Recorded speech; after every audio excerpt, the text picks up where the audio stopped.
ከአንገት በላይ ስፔሻሊስት ሐኪሞችን የያዘው የስዊድን የሕክምና በጎ ፈቃድ አገልግሎት ሰጪ ልዑክ አዲስ አበባ ገብቷል። የልዑክ ቡድኑ መሪና የሰርጂካል ሩም ስፔሻሊስት የሆኑት ዶክተር ዘውዱ መላኩ ማህበሩ በበጎ ፈቃድ አገልግሎት ለኢትዮጵያ ነጻ የሕክምና አገልግሎትን ለመስጠት በተቋቋመ ማህበር በኩል የተዘጋጀ መሆኑን ጠቅሰዋል። ማህበሩ ላለፉት 13 ዓመታትም ይህንን ተግባር ሲያከናውን መቆየቱን ገልጸው በዚህ ዙርም በተለይም የጆሮና የጉሮሮ ቀዶ ሕክምና ለሚያስፈልጋቸው ኢትዮጵያውያን አገልግሎት ይሰጣል ብለዋል። የአሁኑ ሕክምና የሚያተኩረው ከአንገት በላይ ሆኖ በጆሮ ላይ ነው።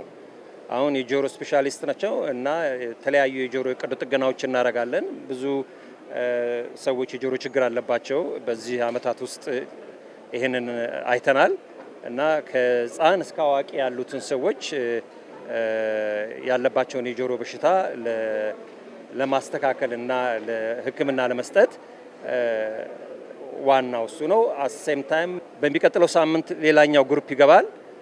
2 ሐኪሞች ናቸው የሚገቡት። እነሱ ደግሞ የኤርዌይ ሰርጀሪ የሚያደርጉ ናቸው። ብዙ በመተንፈስ በኩል ችግር ያለባቸውን ሰዎች የቀዶ ጥገና እናደርጋለን። የቀዶ ጥገናው ብዙ እዚህ ሀገር አንዳንዱ ያልተለመደ ስለሆነ እሱን እንዴት አድርገን ማስተማር እንደምንችል እዚህ ላሉት ሐኪሞች እንሞክራለን ማለት ነው። የሕክምና በጎ ፈቃድ ሰጪ ቡድኑ ስራውን ከቀጣይ ሰኞ ጀምሮ ለ2 ሳምንት እንደሚከውን ገልጸው ከሕክምና አገልግሎት ባሻገርም ለሙያ ሽግግርም ጭምር የጎላ አበርክቶ ያለው መሆኑን ተናግረዋል። 2012 ነው የጀመርነው ይሄንን የቀዶ ጥገና እዚህ እና 2012 ሲመጣ ለመጀመሪያ ጊዜ ኢትዮጵያ ውስጥ የጉሮሮ ካንሰር ማውጣት አይቻልም ነበር እና የጉሮሮ ካንሰር ያለባቸው በሽተኞች ሟቾች ናቸው ወይንም ደግሞ ብር ያለው ውጭ ሄዶ ታክሞ ሚድን ነው ማለት ነው እና መገመት ይቻላል ማን ነው ብር ያለው ውጭ ሄዶ መታከም የሚችል።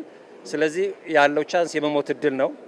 ግን ከ2012 ጀምሮ ይህንን የቀዶ ጥገና አብረን በመስራት 2019 ላይ የኢትዮጵያ ሐኪሞች ራሳቸው ወደ 7-8 ፔሸንቶች በግል አድርገው አሁን ኢትዮጵያ ውስጥ የጉሮሮ ካንሰር ቀዶ ጥገና በየካቲት 12 በብላክ ላይም በሌሎች ቦታ ይሰጣል።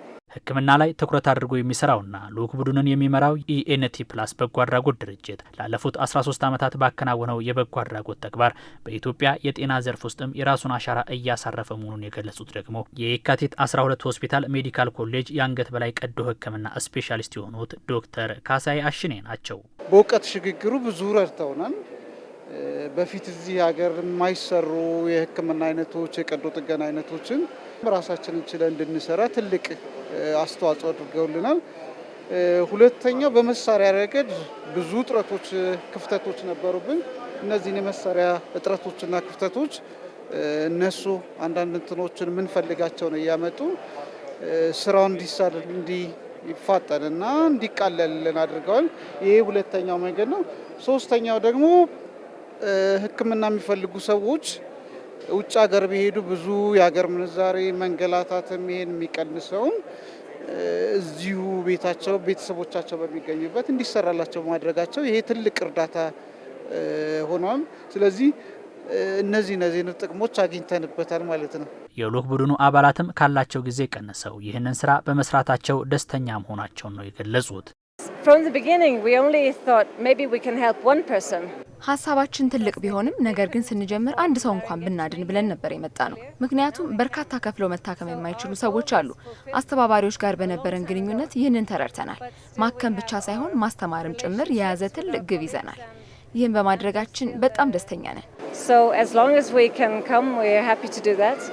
በኢትዮጵያ የማይሰጡ ሕክምናዎችን በውጭ ሀገር በተለይም በአውሮፓ የሚገኙ ትውልደ ኢትዮጵያውያንና የተለያዩ ግብረሰናይ ድርጅቶችን በማስተባበር ተደራሽ ለማድረግ እየተሰራ ነው ያሉት የኢትዮጵያ ዲያስፖራ ማህበር የህዝብ ግንኙነት ዳይሬክተር አቶ አብርሃም ጥላሁን ሌሎች መሰል በጎ ስራን መስራት ለሚፈልጉ ዲያስፖራዎችም ጥሪ አቅርበዋል።